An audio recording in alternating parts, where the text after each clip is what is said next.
پہلے بریلویوں میں بہت تھا, اس کے بعد دیوبندیوں نے آیا تو دیوبندیوں نے بریلویوں کو بھی ریکارڈ توڑ دیا. اب اہل حدیث اس میں الحمدللہ ان میں بھی آ رہے ہیں کچھ چڑیل بھوت اور اس ٹائپ کی چیزیں. تو بچاؤ اپنے آپ کو ان فضول چیزوں سے. کوئی عامل بولے نا جن ہے, بولا تھپڑ ماروں گا, رکھ کے دوبارہ جن کا نام لیا. تیرے اوپر آیا, تیرے باپ پہ آیا ہوگا, تیری ماں پہ آیا ہوگا جن. جب تک یہ کانفیڈنس نہیں ہوگا نا, جنات آئیں گے. کیونکہ جن آپ کا کانفیڈنس دیکھتا ہے, جو جس میں کانفیڈنس ہی نہیں ہے ان پر یہ چیزیں اثر کرتی ہیں. اور 99.9% نفسیاتی بیماریاں ہوتی ہیں. بچے کو جب آڑا ترشا ہونا شروع ہو جائے نا, اٹھ پٹانگ باتیں کر رہا ہے, فوراً کسی نفسیاتی ڈاکٹر کو دکھا دو گے تو قابو میں آ جائے گا. لوگ نفسیاتی ڈاکٹر کے پاس جانے کے بجائے عامل کے پاس چلے جاتے ہیں. وہ کیس کو بگاڑ کے اتنا خراب کر دیتا ہے کہ ڈاکٹر کی دسترس سے معاملہ نکل جاتا ہے. اور بچہ کہہ رہا ہے نا کہ مجھے چڑیل نظر آ رہی ہے, جن نظر آ رہا ہے. بھائی جب دماغی توازن ٹھیک نہیں ہوتا تو جو چیزیں ہوتی نہیں ہیں وہ نظر آ رہی ہوتی ہیں, یہ نیچرل ہے. مولانا شرف علی تھانوی رحمۃ اللہ علیہ کو کسی نے لکھا کہ حضرت میں اللہ کی محبت میں اتنا دیوانہ ہو جاتا ہوں ذکر کرتے ہوئے کہ اوپر چھت ہے لیکن مجھے آسمان کے ستارے نظر آنا شروع ہو جاتے ہیں. اس کا خیال تھا کہ وہ کہیں گے یہی تو کمال ہے, یہی تو قیامت ہے کہ تم اللہ کو یاد کر رہے ہو اور اللہ نے آسمان کے دروازے تم پہ, چھت کے دروازے کھول دیے. تو مولانا شرف تھانوی نے فوراً فرمایا کہ ذکر چھوڑ دو, تمہارے دماغ میں خشکی پیدا ہو گئی ہے. بہت زیادہ ذکر کرنے سے کیا پیدا ہو گئی ہے؟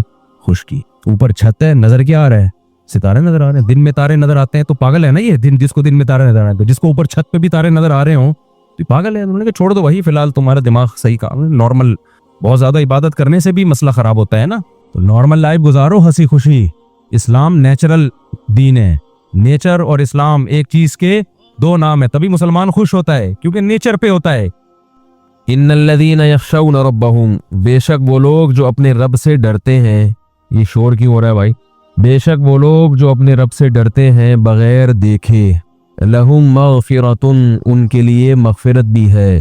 وَأَجْرٌ کبیر, اور بہت بڑا اللہ نے اجر تیار کر کے رکھا ہوا ہے.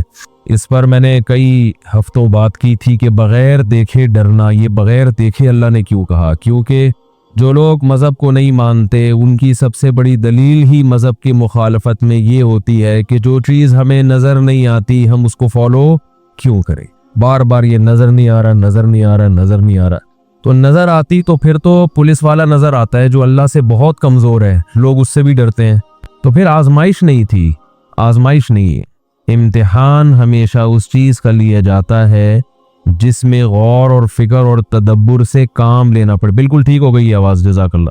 جس میں غور فکر اور تدبر سے کام لینا پڑے. اللہ نے اپنی نشانیاں پھیلا دیں, پھر شور ہو رہا ہے, آپ وہیں بیٹھے ہیں. اللہ نے اپنی کائنات میں نشانیاں پھیلا دی. کون ہے جو ان نشانیوں کو دیکھ کر رب تک پہنچے گا اور رب پر ایمان لائے گا, اور کون ہے جو ان نشانیوں کو دیکھ کر رب سے منہ موڑے گا؟ اس لیے بغیر دیکھے ڈرنا ہے. ڈرنے کا مطلب کیا ہے؟ اللہ کی جو ذات ہے, قرآن میں جو اللہ نے اپنا انٹروڈکشن کروایا ہے, جو اپنا تعارف کروایا ہے, وہ ایسی ذات کے طور پر نہیں کروایا جس سے ڈرا جائے. دیکھو جب کوئی آپ کو ڈرانا چاہتا ہے کہ مجھ سے ڈرو تو اپنی بدماشیوں کی پوری رپورٹ پیش کرتا ہے نا. کیا خیال ہے بھائی؟ کوئی علاقے میں نئے ایس ایچ او صاحب آ جائیں اور وہ چاہیں کہ پبلک مجھ سے ڈرے تو ایک ڈنڈا لے کے وہ نکلے گا پہلے دن, اور پوری ایک پولیس موبائل ہوگی, 2-4 چیزوں کو ٹھوکرے مارے گا, 2-4 ہوٹلوں میں جا کے کپ توڑے گا, اور ایسے ہی کو تھوڑی سی بدماشی دکھائے گا نا اپنی. لوگ کیا کہیں گے؟ بھائی یہ تو بڑا سخت آدمی آ گیا. کیا خیال ہے؟ ایسے ہی کہیں گے نا, تو بڑے سخت آدمی. کوئی محلے کا دادا آیا وہ نیا مارکیٹ میں, وہ آتے ہی بدماشیاں شروع کر دیتا ہے. تو ان سب چیزوں سے انسان اس سے ڈرنا شروع. عجیب بات ہے, اللہ تعالیٰ کہہ رہے ہیں کہ رب سے ڈرو, مگر قرآن میں جو اللہ اپنا تعارف کروا رہے ہیں وہ اس میں ڈرنے کا عنصر نہیں ہے. قرآن شروع ہو رہا ہے الحمدللہ رب العالمین, تمام تعریفیں اللہ کے لیے ہیں جو تمام جہانوں کا پالنے والا ہے. تو پالنے والے سے تو محبت ہوتی ہے یا ڈرا جاتا ہے؟ آپ اپنے پالنے والے کو جب دیکھتے ہو کہ جو دیکھو بچے کو ماں پالتی ہے تو بچہ ماں سے ڈرتا ہے یا محبت کرتا ہے؟ محبت کرتا ہے. وہ تو جس چیز سے ڈرے گا تو ماں کی طرف جائے گا. بچے کو جب بھی دنیا میں کسی بھی چیز سے ڈر لگتا ہے تو بھاگتا کہاں ہے؟ ماں کی گود کی طرف. اس کو پتا ہے کہ ماں بچائے گی اور ماں مجھے پالتی ہے. تو اللہ جو اپنا انٹروڈکشن کروا رہے ہیں قرآن مجید میں, تمام تعریفیں اللہ کے لیے ہیں جو تمام جہانوں کا مربی ہے, پالنے والا ہے. آگے اللہ نے اپنی صفت بیان کی، الرحمن بہت بڑا مہربان، الرحیم نہایت رحم کرنے والا۔ عربی بڑی فصیح و بلیغ زبان ہے، اس رحمان اور رحیم کا کوئی متبادل لفظ کسی زبان میں ہے ہی نہیں۔ انگلش میں کہتے ہیں موسٹ مرسیفل، اردو میں کہتے ہیں بڑا مہربان، حالانکہ رحمان الگ ہے، رحیم الگ ہے۔ عربی بہت فصیح و بلیغ زبان ہے۔ دیکھو اللہ کے جو 99 نام ہے نا، 99 جو قرآن میں جن کا تذکرہ ملتا ہے، ان 99 ناموں کا کسی اور زبان میں ترجمہ ہی نہیں ہو سکتا، کیونکہ دوسری زبانوں میں وہ الفاظ ہی نہیں ہے۔ اس کو بس وہ موسٹ اور اس طرح کے الفاظ لگا کے نا کوشش کرتے ہیں کہ اس کے قریب پہنچے۔ تو اللہ نے اپنا جو تعارف کروایا الرحمن، رحمان بھی مبالغہ ہے، مبالغہ سمجھتے ہو؟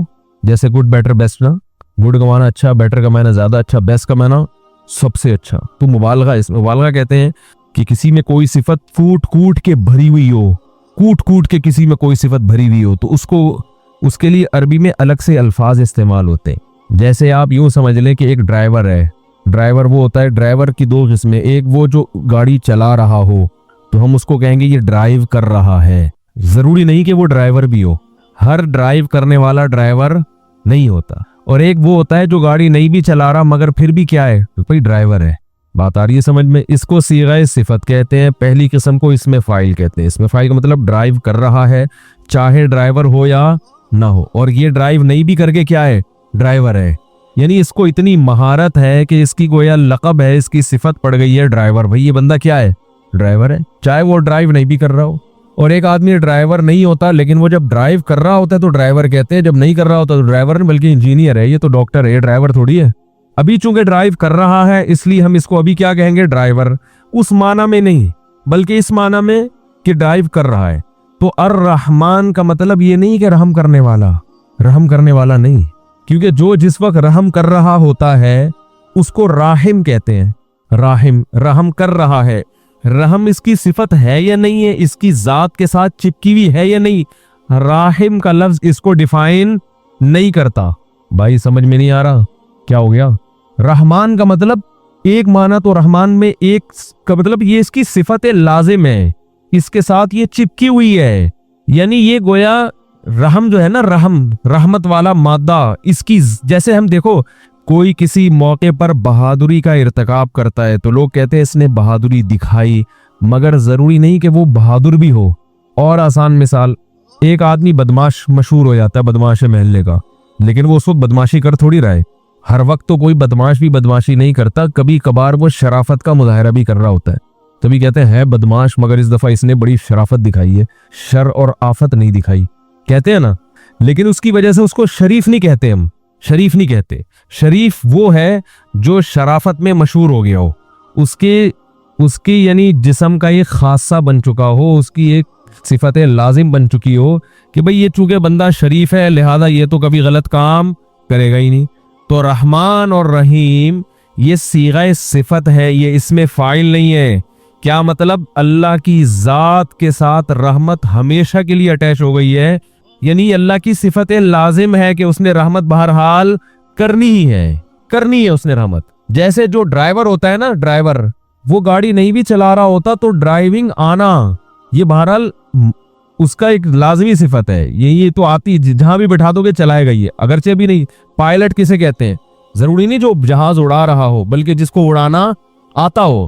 تو اسی طرح راحم عربی میں کہتے ہیں جو رحم کر رہا ہو، رحمان اور رحیم کہتے ہیں رحمت جس کی صفت لازم ہو، اس کی ذات کے ساتھ متصل ہو، یعنی اس کی عادت ہو۔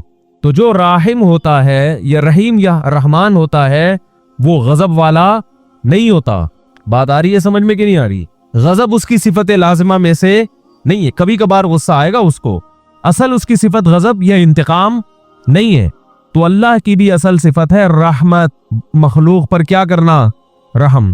اور اللہ نے اپنا ایک نام کریم بھی بیان کیا۔ رحمان اور رحیم میں کیا فرق ہے میں بھی بتاتا ہوں۔ اللہ نے اپنا ایک نام بیان کیا قرآن میں، کریم۔ کریم عربی میں مختلف معنی میں استعمال ہوتا ہے، کرم سے ہے نا بھائی، ہم پہ بھی کرم کر دو کچھ۔ کریم عزت دار کو بھی کہتے ہیں۔ علماء نے اس کا معنی بیان کیا ہے الذی یعطی بغیر استحقاق، وہ سخی جو استحقاق کے بغیر بھی عطا کرتا ہو. استحقاق کاڑا لفظ ہے. کیا مطلب؟ آپ کسی نعمت کے مستحق نہیں ہیں پھر بھی آپ کو دے رہا ہو. اس کو کیا کہتے ہیں؟ کریم. عزت دار. عزت دار آدمی جو ہے نا، پہلے زمانے میں عزت اس کو بولتے تھے کہ ایک مزدور کی تنخواہ 12,000 بنتی ہے، دے آپ کتنی رہے ہیں؟ 20,000. لوگ کہتے ہیں بڑا عزت دار آدمی ہے. یعنی اس کو اپنی جو شخصیت ہے، اپنے وقار کو برقرار رکھنے کا خیال ہے. اس کا وقار لوگوں میں کیا رہے؟ برقرار رہے. کیونکہ لوگوں میں پہلے وقار سخاوت سے برقرار رہتا تھا، اب کنجوسی سے وقار برقرار رہتا ہے. حقیقت بتا رہا ہوں آپ. اب اگر مزدور کی تنخواہ 12,000 ہے تو اس کو دیں گے کتنے؟ 6,000. اور 6,000 روک لیں گے ترسا کے، ذلیل کر کے اس کو دینے کے لیے. سمجھ رہے ہیں نا؟ اور پھر ایسے دیں گے جیسے کوئی احسان جتلا رہے ہیں اس کے اوپر. اور پھر بتاتے ہیں کہ ہم کاروبار. کتنے لوگ ہیں جو تنخواہیں اس لیے نہیں دیتے کہ روک کے رکھو، جتنا پیسہ ہمارے پاس رہے گا اس کو انویسٹمنٹ کر کے کماتے رہیں گے اور ملازمین کی تنخواہیں روک کے رکھے رہیں گے. ایک صاحب مجھے کہنے لگے کہ ہر پہلی تاریخ کو ہر 5 تاریخ کو مالک مکان آ جاتا ہے گھنٹی بجانے کے لیے کرایہ چاہیے. کیسا کنجوس ہے؟ میں نے کہا کنجوس تو آپ ہو. مکان آپ اس کا استعمال کر رہے ہو، آپ کو چاہیے کہ آپ اس کے گھر کرایہ پہنچاؤ. ہے بھائی، اس کا مکان پورے مہینے استعمال کر لیا، پہلی تاریخ کو آپ کے ذمے ہے کرایہ دینا. وہ کیوں آ رہا ہے آپ کے گھر میں گھنٹی بجانے کے لیے؟ آپ کیوں نہیں جا کے دے رہے اس کو؟ بہت مشکل ہے. کیا کریں بھائی؟ آپ نے تو پورا مکان استعمال کر لیا نا 1 مہینہ. وہ مزے تو اڑا لیے نا. بنایا اس نے، مزے آپ اڑا رہے ہو اس مکان میں. اب وہ 5 تاریخ کو آ جاتا ہے، وہ پھر بھی 5 کو اس لیے آ رہا ہے کہ چلو پہلی کو تنخواہ ملی ہوگی تو میں ایک دم نہ پہنچ جاؤں. 5 تک آپ کو اس نے سہولت دے دی. ہونا کیا چاہیے کہ آپ نے بھی تو اس کا پورے مہینے مکان استعمال کر لیا. اب آپ کا فرض بنتا ہے کہ اس کے گھر پہ آئے بغیر آپ اس کو کرایہ. تو ہمارے ہاں نا الٹی گنگا بہ رہی ہے، لوگوں کو پتہ ہی نہیں ہے کس کا حق کیا ہے. بس کوئی مانگنے آ جائے نا اپنا حق، غصہ آتا ہے کیوں مانگ رہا ہے یہ، مانگ کیوں رہا ہے یہ. تو خیر، تو کریم کسے کہتے ہیں؟ یعطی بغیر استحقاق، کہ آپ مستحق نہیں ہیں تو بھی آپ کو. دیکھو میں اگر مالک مکان ہوتا نا، پھر مالک مکان کے حق میں بیانات کرتا تو آپ کہتے مولوی صاحب تو اپنے فائدے میں کر رہے ہیں، ان کے کرایہ دار تنگ کر. میں خود کرایہ دار ہوں، سمجھ رہے ہو؟ میں خود کیا ہوں؟ کرایہ دار ہوں. مجھے پتا ہے کہ کرایہ دار اکثر مالک مکان پہ ظلم کرتے ہیں. اکثر کرایہ دار گھر کی واٹ لگا دیتے ہیں. کسی کو گھر دے دو نا کرائے پر، وہ گھر کی ایسی کی تیسی کر دے گا. اتنا کرایہ نہیں ادا کر رہا ہوتا جتنا مالک مکان کو گھر کی ریپیرنگ میں دوبارہ سے خرچہ کرنا پڑتا ہے. کیا کریں؟ چلو خیر. تو قرآن مجید میں اللہ کا ایک نام کیا ہے؟ کریم، جو بغیر استحقاق کے آپ کو بولو بھائی دے رہا ہے. آپ مستحق نہیں ہیں پھر بھی دے رہا ہے. تو اللہ نے اپنے جتنے نام قرآن میں بیان کیے، اور خاص طور پر 2 صفات اللہ نے اپنی بہت زیادہ ہائی لائٹ کی ہیں، الرحمن اور بولو بھائی الرحیم. یہ صفات اللہ کو اتنی محبوب ہیں. پہلے میں رحمان اور رحیم کا فرق بتا دوں. دونوں میں مبالغہ ہے. اچھا، 2 طرح سے مبالغہ. ایک تو یہ کہ راحم کا مطلب اس وقت رحم کر رہا ہے، رحمان اور رحیم کا مطلب رحمت اس کی صفت لازمہ ہے، تو یہ بھی ایک مبالغہ ہو گیا نا. دوسری طرح مبالغہ یہ ہے کہ تھوڑی بھی اس کے، یعنی یہ بہت ماہر. جیسے ڈرائیور جو ہے نا، ڈرائیور ایک نارمل ڈرائیور ہوتا ہے جو گاڑیاں چلاتا ہے بڑے آرام سے، وہ کیا ہوتا ہے؟ ماہر ڈرائیور. تو ماہر ڈرائیور کے لیے الگ سے تو کوئی انگلش میں لفظ نہیں ہے، نہ اردو میں ہے. تو عربی میں مبالغے کے الگ سے صیغے ہوتے ہیں، جس سے پتہ چلتا ہے کہ یہ صفت اس میں بہت زیادہ، ایک تو اس کے لازمی حصہ ہے یہ، دوسرا تھوڑی نہیں ہے بلکہ کوٹ کے اس کے اندر یہ صفت بھری ہوئی ہے. تو الرحمن کا مطلب بھی رحمت بہت زیادہ ہے اللہ کے اندر، اور رحیم کا مطلب بھی رحمت بہت زیادہ ہے اللہ کے اندر. اب بہت زیادہ کا جب دونوں کا مطلب ہی بہت زیادہ ہے تو یہ الگ الگ الفاظ کیوں ہیں؟ کیا ہو گیا بھائی؟ سوال پیدا ہوتا ہے نا کہ جب دونوں کا مطلب بہت زیادہ رحمت ہے تو رحمان کا لفظ الگ کیوں، رحیم کا لفظ الگ کیوں؟ تو علماء نے اس کا مفہوم بیان کیا ہے کہ بہت زیادہ رحمت 2 طرح سے ہوتی ہے. میں اس کو مثال سے سمجھاتا ہوں. دیکھو، ہم کہتے ہیں کہ فلاں آدمی علاقے کا بہت بڑا سخی آدمی ہے، بہت بڑا سخی. تو بہت بڑے سخی کے 2 مطلب ہوتے ہیں. ایک مطلب تو یہ ہے کہ ہر ایک کو نوازتا ہے. کوئی بھی فقیر اس کے پاس چلا جائے قرضہ مانگنے کے لیے، بھیک مانگنے کے لیے، تو کسی کو بھی مایوس نہیں کرتا، چاہے تھوڑا دے مگر دیتا ضرور ہے. یہ بھی بہت بڑا سخی ہے. کیا خیال ہے؟ اتنا سخی تو دنیا میں کوئی نہیں ہوتا. کوئی بھی مانگے تو کچھ نہ کچھ دینا ہی ہے لازمی. اور ایک بہت بڑا سخی وہ ہوتا ہے کہ وہ ہر ایک کو نہیں دیتا. وہ پہلے تھوڑی آواز کم ہو گئی ہے اس کی. وہ تحقیق کرتا ہے، شور ابھی بھی ہو رہا ہے. وہ تحقیق کرتا ہے کہ کوئی مستحق ہے یا نہیں ہے. ہر ایک کو نہیں دیتا. اس کو پتا ہے بھائی فراڈی فقیر بہت معاشرے میں گھوم رہے ہیں, کوئی بھی آئے گا تو بیوقوف بنا سکتا ہے, وہ تحقیق کرتا ہے, لیکن جب تحقیق سے ثابت ہو جائے کہ یہ واقعی مستحق ہے تو پھر تھوڑا نہیں دیتا, پھر چھپڑ پھاڑ کے دیتا ہے اس کو. کس کو بھی لوگ کیا کہتے ہیں, یار بڑا آدمی ہے بھائی, بڑا سخی آدمی ہے. تو اللہ تعالیٰ میں جو رحمت والی صفت ہے, یہ دونوں صفتیں اعلیٰ وجہ الکمال ہیں. الرحمن کا مطلب اس کی رحمت سے کوئی بھی بچا ہوا نہیں ہے, کوئی ایسی مخلوق نہیں ہے جس پہ اللہ نے رحم نہ کیا ہو. اور رحیم کا مطلب رحم بھی تھوڑا نہیں کرتا, بہت زیادہ کر رہا ہوتا ہے. تھوڑا رحم نہیں بلکہ بہت زیادہ رحم کرتا ہے وہ. اسی وجہ سے علماء کہتے ہیں کہ رحمان اللہ دنیا میں ہے اور رحیم آخرت میں ہوگا. یہ ایک مفہوم بیان کیا گیا ہے. رحمان کا مطلب ہر ایک پر رحم کر رہا ہے, کافر پر بھی اور مسلمان پر بھی. لیکن رحیم صرف کس کے لیے ہوگا, مسلمان کے لیے آخرت میں, جو جنت کی صورت میں ان پر رحم کرے گا, جو جس کی کوئی مثال نہیں ملتی. جنت ایسی اللہ نے بنائی ہے کہ بہت تھوڑا عمل ہم نے کیا اور اللہ اس کا بدلہ بہت زیادہ دے گا. جنت, آج لوگ جنت کا بھی مذاق اڑاتے ہیں. مولانا طارق جمیل صاحب کا بیان ہونے والا تھا یونیورسٹی میں, تو کسی نے فیس بک پہ پوسٹ لگائی ہوئی تھی کہ وہ یونیورسٹی کی لڑکیوں کے ساتھ کہیں گئے ہوں گے تفریح کرنے کے لیے, تو ابھی ہم نے دنیا کی حوریں دیکھی, اب کل ہم جنت کی حوروں پر بیان سنیں گے. ابھی ہم نے دنیا کی حوریں دیکھی, اب کل ہم کس پر بیان سنیں گے, جنت کی حوروں پر. ٹھیک ہے, اس طرح کی پوسٹ چلانے والے کا مقصد کوئی جنت کا مذاق اڑانا نہیں ہوگا, لیکن حقیقت ایسی چیزوں سے جنت کی اہمیت کم ہو جاتی ہے, ایک مذاق بن جاتی ہے کہ اچھا ایک چلو یہ بھی ایک حور ہے تو وہ بھی ایک حور ہے. تو اس طرح کی پوسٹ نہیں چلانی چاہیے. میں یہ نہیں کہہ رہا وہ گستاخ رسول ہیں اور گستاخ ہیں, ان کا سر قلم کر دو, اور اتنا بھی فری ہونے کی ضرورت, جذباتی ہونے کی ضرورت نہیں ہے. بعض دفعہ انسان کی توجہ نہیں ہوتی, وہ ایک چیز مزاح میں کر دیتا ہے, لیکن میں نہیں کہہ رہا کہ وہ یہودی ایجنٹ ہے, پری پلان یہ کام کیا ہے. یہ لوڑے لپاڑے جو آج کل مارکیٹ میں آ رہے ہیں سب کچھ چلا دیتے ہیں, لیکن حقیقت کیا ہے کہ اس طرح کی جو چیزیں ہیں وہ جنت کا کسی بھی طرح سے مذاق نہ اڑایا جائے. جنت ایک حقیقت ہے, بہت بڑی حقیقت ہے, اور خاص طور پر جنت میں حوروں کا بہت مذاق اڑایا جاتا ہے. یہ لبرل لوگ اڑاتے ہیں کہ یہ مولوی لوگ لوگوں کو حوروں کی لالچ میں بیوقوف بنا کے. ایک لبرل تھا بلکہ ایتھیسٹ تھا, اس نے ایک لمبے چوڑے کمنٹس کیے ہوئے تھے یوٹیوب پہ ایک میرے بیان پہ, کیونکہ وہ بیان انہی لوگوں کے خلاف تھا جو مذہب کے خلاف ہے. اس نے یہ چلایا ہوا تھا کہ یہ مولویوں نے جنت میں بھی جنسی ہوس اور ان سب چیزوں کا لوگوں کو لالچ دی ہوئی ہے. دنیا میں یہ 4 شادیوں کی لالچ دی ہوئی ہے ان لوگوں نے, ہوس, جنسی ہوس, اس کو نام دیا تھا جنسی ہوس کا. اور جنت میں بھی یہ لوگوں کو ٹھرکی بناتے ہیں, جنسی ہوس کا شکار کر کے حوروں کی لالچ دیتے ہیں, ایسی خوبصورت ہوں گی, یہ ہوگا, فلانا ہوگا, ڈمکانا ہوگا. تو یہ بڑے اس نے کمنٹس کیے ہوئے تھے. یہ جو دور ہے نا, یہ پروپیگنڈے کا دور ہے, بہت سے لوگ متاثر ہوتے ہیں ایسے کمنٹس کے. تو میں نے نیچے اس میں یہ لکھا کہ یہ جو صاحب اس میں بہت زیادہ اعتراضات کیے تھے اسلام پر. تو میں نے نیچے کمنٹس میں یہ لکھا تھا کہ یہ صاحب جو بھی ہیں اسلام پر اعتراضات کر رہے ہیں, یہ مجھ سے آ کے ملیں. بات آ رہی ہے سمجھ میں؟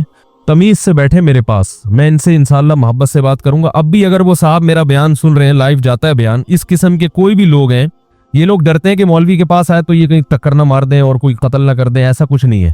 جس کو اسلام پر واقعی اعتراضات ہیں, چاہے یہ اعتراض ہو کہ جنت میں حوروں کی لالچ دے کے یہ جنسی ہوس کا مریض بنا رہے ہیں نوجوانوں کو, کوئی بھی بات ہے نا, تمیز سے یوٹیوب پہ کمنٹس نہ کریں, تمیز سے آئیں, بیٹھے. میں ایسے لوگوں کو وقت دینے کے لیے تیار ہوں. اگر وہ انشاءاللہ چاہے گا بات کو سمجھنا سننا, بہت تمیز سے بات ہوگی.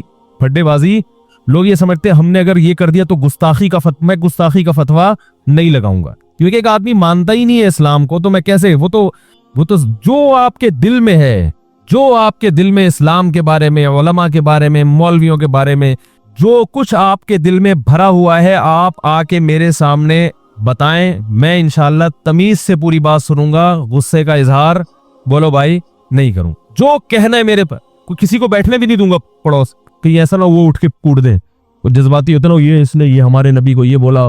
تو بھائی آئے تمیز سے بیٹھ کے بات کریں, انشاءاللہ اس کے اشکالات اللہ نے چاہا تو ہم حل کریں گے. اسلام میں اتنی جان ہے, اتنی طاقت ہے کہ وہ اپنا لوہا منوا سکتا ہے. ہاں, جو سمجھنا ہی نہ چاہے, جس کو باقاعدہ پروپیگنڈے ہی کے لیے بٹھایا گیا ہو, جس نے یہ فیصلہ کر لیا ہو کہ میں نے ماننی نہیں ہے, تو پھر اس کا دنیا میں کوئی بھی علاج نہیں ہے. پھر تو یہ کہ ہم سمجھائیں گے. کچھ دن پہلے ایسی صاحب آئے تھے اسلام پر اعتراضات کی, میں نے ہر اعتراض کا جواب دیا, وہ خاموش ہو گئے بالکل. پھر کہنے لگے سمجھ میں نہیں آ رہا. میں نے کہا میں تو اس سے زیادہ نہیں سمجھا سکتا, اب ہدایت کس کے ہاتھ میں ہے, اللہ کے ہاتھ. کچھ ایسے بھی ہیں جو